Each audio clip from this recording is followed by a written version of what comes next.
जय हिंद मेरे प्यारे दोस्तों, नेक्स्ट टाइम पर आपका स्वागत है। देखिए, उत्तर प्रदेश माध्यमिक जो शिक्षा सेवा चयन बोर्ड प्रयागराज के अंतर्गत पे टीजीटी के अंतर्गत पर रिक्रूटमेंट जारी कर दिया गया है। जो शॉर्टली रूप से इन्फॉर्मेशन इनके द्वारा जो उत्तर प्रदेश माध्यमिक शिक्षा सेवा चयन बोर्ड प्रयागराज है उसके द्वारा जो शॉर्ट इन्फॉर्मेशन प्रोवाइड किया गया है, लगभग 25 पेज का PDF है। जो भी आपके फॉर्म भरने के लिए जो भी आपकी एलिजिबिलिटी संबंधी जो भी इन्फॉर्मेशन होगा, शॉर्टली रूप से इस वीडियो के अंतर्गत में मैं आपको प्रोवाइड करने की कोशिश करूँगा। इससे पहले कि हम आगे बढ़े, यदि आपके द्वारा हमारे इस चैनल नेक्स्ट टाइम को सब्सक्राइब नहीं किया, सबसे पहले जाकर आप सब्सक्राइब कीजिए तथा बेल आइकन को प्रेस कीजिएगा। जो भी कंटेंट, जो भी इन्फॉर्मेशन हमारे द्वारा आपके लिए प्रोवाइड किया जाता है उसका नोटिफिकेशन आपके पास टाइम पर उपलब्ध हो जाएगा। जैसे कि इसके अंतर्गत पर हम बात करें तो ऑनलाइन आवेदन जो फर्स्ट भाग है उसको पंजीकृत आप कर सकते हैं 9 जून 2022 से, और इसी का ऑनलाइन पेमेंट करने की जो प्रारंभिक डेट है वो डेट शुरू है 9 जून के अंतर्गत पे, ठीक है। और ऑनलाइन आवेदन के अंतर्गत पे पंजीकृत का जो अंतिम तिथि है वो है 3 जुलाई 2022 के अंतर्गत पे, और इसी के अंतर्गत जो फीस पेमेंट करने की अंतिम डेट है वो 6 जुलाई 2022 हो गया। और भाग के अंतर्गत पे सबमिट करने की जो और कोई प्रोसेस बच जाता है तो उसको सबमिट करने की लास्ट डेट है 9 जुलाई 2022, ठीक है। इन चीज़ों का तो आपने ध्यान में रख लिया होगा। लगभग 25 पेज का है। जो इंपॉर्टेंट इन्फॉर्मेशन है वही मैं यहाँ पर आपको बताऊँगा। इसके अंतर्गत पर हम बात करें तो फॉर्म फीस देखिए, अनारक्षित वर्ग के लिए 750 रुपये, EWS के लिए 450 रुपये, अन्य पिछड़ा वर्ग के लिए 750, अनुसूचित जाति के लिए 450 और अनुसूचित जनजाति के लिए 250 रुपये हो गए। स्वतंत्रता संग्राम सेनानी आश्रित के लिए जैसे लिखा है कि क्रमांक 1 से 5 तक उल्लिखित उनकी मूल श्रेणी के अनुसार दिया जाएगा। भूतपूर्व सैनिकों को भी इसी अनुसार दिया जाएगा और महिलाओं को भी इसी वर्ग के हिसाब से। और विकलांग के लिए मूल श्रेणी के निर्धारित शुल्क के आधे का भुगतान होगा, ठीक है। विकलांग जो होगा तो जो मूल है 750 रुपये फॉर्म फीस है तो उसका आधा विकलांग श्रेणी के अंतर्गत पे दिव्यांग जिसको कह सकते हैं उनके लिए उनके द्वारा पेमेंट करना है। और इसके अंतर्गत हम बात करें तो फ़ोटो का जो होना चाहिए 5 KB से लेकर 30 KB के बीच में आपकी फ़ोटो होनी चाहिए। अगर बात करें तो 35 mm के अंतर्गत पे 70% आपका चेहरा इसके अंतर्गत पे दिखना चाहिए, फ़ोटो क्लियर होनी चाहिए। और चश्मा पे अगर आप चश्मा पहनते हैं तो आपकी जो दोनों आँखें हैं वो साफ दिखनी चाहिए, शीशा रंगीन नहीं होना चाहिए। और दोनों किनारे आपके दिखने चाहिए, दोनों कान दिखने चाहिए और आँख खुली होनी चाहिए। सामने कैमरे के और आपका विजन होना चाहिए और मुँह बंद होना चाहिए। और फ़ोटो की पृष्ठभूमि की बात करें तो सफ़ेद बैकग्राउंड या हल्के ग्रे के अंतर्गत पे बैकग्राउंड होना चाहिए, वही फ़ोटो आप इसके अंतर्गत पे इंक्लूड करिएगा। और टोटल पोस्टों की बात करें तो टीजीटी के अंतर्गत पे 3539 पोस्टें हैं और बालक और बालिका दोनों वर्गों के अंतर्गत। तो अभी मैं बात करूंगा बालक और बालिका किसके अंतर्गत पे कितनी पोस्ट हैं। आयु की गणना की बात करें तो 1 जुलाई 2022 के अंतर्गत पर आपकी मिनिमम एज लिमिट 21 साल होनी चाहिए। और क्वालिफिकेशन अभी मैं आगे बात करूँगा अगले हिसाब से 7 ग्रेड पे के हिसाब से यहाँ पर होगा। अभी कोई इतना जानने की आवश्यकता है नहीं। और रिजर्वेड यहाँ पर दे दिया जाएगा आरक्षण जो भी जिस बेस के अंतर्गत पे है जानने के लिए। आगे बढ़ते हैं। अभ्यर्थियों हेतु सामान्य अनुदेशन, ये उतना कोई इंपॉर्टेंट नहीं है कि आप जान सकें।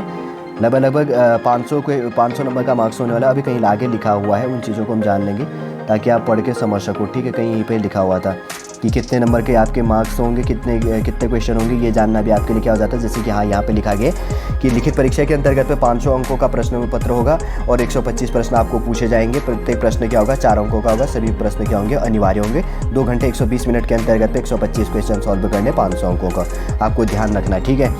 और मेरिट के हिसाब से आपका चयन होगा यहाँ पर जिस बेस के अंतर्गत पर हम बात कर रहे हैं। आगे बात करते हैं। अब यहाँ पे देखिए, अगर आप उत्तर प्रदेश के अंतर्गत पर अनुसूचित जाति या अनुसूचित जनजाति के जाति प्रमाण पत्र का प्रारूप है तो यहाँ पर लगा सकते हैं। और उत्तर प्रदेश के अन्य पिछड़े वर्ग के लिए जाति प्रमाण पत्र का प्रारूप ये है। और उत्तर प्रदेश के विकलांगों के लिए, दिव्यांगों के लिए जो है फिजिकल हैंडकैप के लिए ये प्रमाण पत्र संबंधी जो फॉर्मेट दिया गया है इस फॉर्मेट को फॉलो करना है, ठीक है। और स्वतंत्रता संग्राम सेनानियों संबंधी फॉर्मेट ये है। और राज्य के जो स्पोर्ट्स के खिलाड़ी हैं तो उनके लिए फॉर्मेट पे आने वाले टाइम पे काम आएगा। जैसे कि देखिए, सबसे पहले बात करते हैं तो प्रशिक्षित स्नातक शिक्षा बालक वर्ग के लिए टोटल 3213 पोस्ट है, जिनके अंतर्गत पे इंग्लिश के अंतर्गत पे 511 पोस्ट है टोटल कैटेगरी इंक्लूड करके, ठीक है। हिंदी के लिए टोटल बात करें तो 509 पोस्ट है। और गणित के अंतर्गत हम बात करें तो 508 पोस्ट हैं। और सामाजिक विज्ञान के लिए 337 पोस्ट हैं। और संस्कृत के लिए 264 पोस्ट है। और शारीरिक शिक्षा के लिए 157 पोस्ट है। विज्ञान के लिए 499 और गृह विज्ञान के लिए 139 पोस्ट है। और कला के लिए 132 पोस्ट है। और वाणिज्य के लिए 38 पोस्ट होगी। संगीत गायन के लिए 7 पोस्टें हैं। कृषि के लिए 47 पोस्ट हैं, ठीक है। जीव विज्ञान के अंतर्गत 50 पोस्ट होंगी। उर्दू के लिए 12 पोस्ट है। और संगीत वादन के लिए 4 पोस्ट है। अगर इसी के अंतर्गत पे जो 15 सब्जेक्ट दिए गए हैं, 15 सब्जेक्टों के अंतर्गत पे जनरल कैटेगरी के लिए 1840 पोस्ट हैं, ओबीसी के लिए 866 पोस्ट होगी और एससी के लिए 503 पोस्ट हैं और एसटी के लिए 4 पोस्ट है। अगर टोटल वैकेंसी की बात करें तो 3213 पोस्टें यहाँ पर होगी, ठीक है, 15 सब्जेक्टों के लिए टोटल कैटेगरी इंक्लूड करके। अब इसमें प्रशिक्षित स्नातक शिक्षा बालिका वर्ग के अंतर्गत हम बात करें तो 13 सब्जेक्टें दी गई है और बालिका वर्ग के अंतर्गत पे 326 पोस्ट हैं, इंग्लिश के अंतर्गत पे 46 पोस्ट है, हिंदी के लिए 48 पोस्ट है, गणित के लिए 25 पोस्ट है और सामाजिक विज्ञान के लिए टोटल 46 पोस्टें दी गई है और संस्कृत के लिए 27 पोस्टें टोटल हैं, शारीरिक शिक्षा के लिए 13 पोस्ट है और विज्ञान के लिए 41 पोस्ट है और गृह विज्ञान के लिए 40 पोस्टें होगी और कला के लिए बात करें तो 16 पोस्टें होगी और संगीत गायन की बात करें तो यहाँ पर भी 16 पोस्ट हैं और जीव विज्ञान के अंतर्गत पे 1 पोस्ट है और उर्दू के लिए 1 पोस्ट और संगीत वादन के लिए 6 पोस्ट हैं और जनरल कैटेगरी के लिए 13 सब्जेक्टों के अंतर्गत पे 212 वैकेंसी है, ओबीसी के लिए 83 पोस्ट है और एससी के लिए 31 पोस्ट है और एसटी के लिए कोई पोस्ट नहीं और टोटल वैकेंसी की बात करें तो 326 पोस्ट होगी, ठीक है। अपना कैटेगरी देख लेना, उसी बेस पर आप यहाँ पर फॉर्म भरिएगा। अगर बात करें तो सब्जेक्ट थोड़ा सा 1-2 सब्जेक्टों को मैं बता देता हूँ। कक्षा 9-10 के लिए अध्यापक हेतु, ठीक है, कक्षा 9-10 के अध्यापक के लिए ये जो टीजीटी बेस होता है। तो यहाँ पर हिंदी के अंतर्गत आपको बीएड सबसे पहले क्वालिफिकेशन मांगा गया है, बीएड हिंदी एवं संस्कृत के साथ इंटरमीडिएट अथवा समकक्ष परीक्षा एवं बीएड या अन्य समकक्ष डिग्री होनी चाहिए अथवा या तो यह होना चाहिए कि बीएड हिंदी एवं संस्कृत विषय के साथ अथवा समकक्ष परीक्षा एवं बीएड या अन्य समकक्ष डिग्री होनी चाहिए।